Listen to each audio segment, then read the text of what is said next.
Stop ignoring commander decks with an obnoxiously high mana curve. Some of the most popular of all time, like the Dragon, thrive on 5 and 6 and 7 mana spells. Hi, I'm Warren with Crackerjack Games. If you like hot deck techs and cool cards, drop me a like and follow. Helga Skitterish Seer can be one of those high mana value decks. She's going to reward you just for casting big creature spells. You get to draw cards, make her bigger, and gain some life. She's also a mana dork for all those big creature spells. And since we're playing a ton of big creature spells, we might as well make the rest of the deck have a really high mana cost. So we're going to play Helga the Macro Sage as our companion.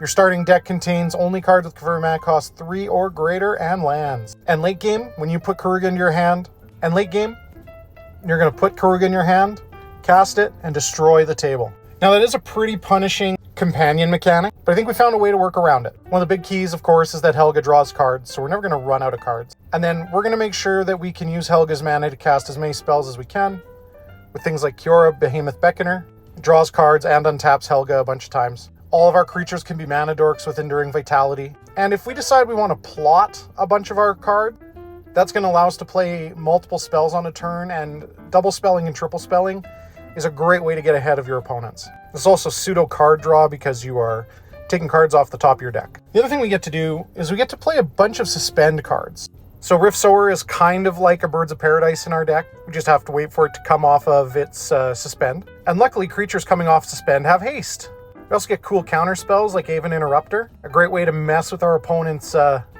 attempt to get way ahead of us.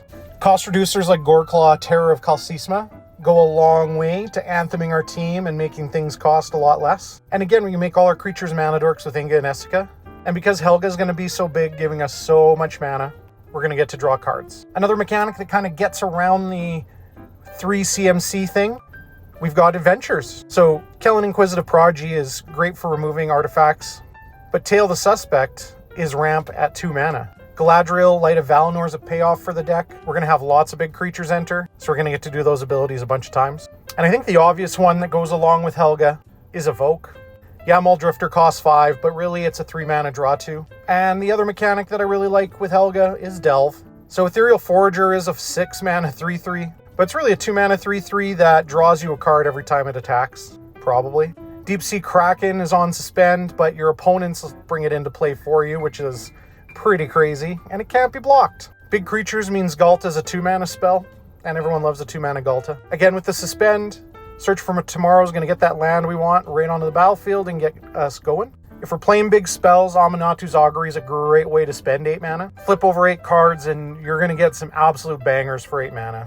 Sorcerer's Squall, 9 mana, but really costs 3. Mill someone, play an instant or sorcery from the graveyard, beautiful stuff. Evoke causes sacrifice triggers, so we want Ghostly Flicker, so we can blink them and bring them back into play. Muldrifter coming back on an Evoke trigger means more cards and more fun for us. Never forget free spells. Flare Fortitude protects our team, and bounce spells with cost reduction, like This Town Ain't Big Enough, is always good for a laugh, and we get to pick up something that we get to cast for cheaper than we normally would. Chaomancer's Map is going to give us a chance to put lands into play. Groin Rights of Itlimoc is going to tap for tons of mana. Can't afford a real Guy's Cradle, so we might as well play the next best thing.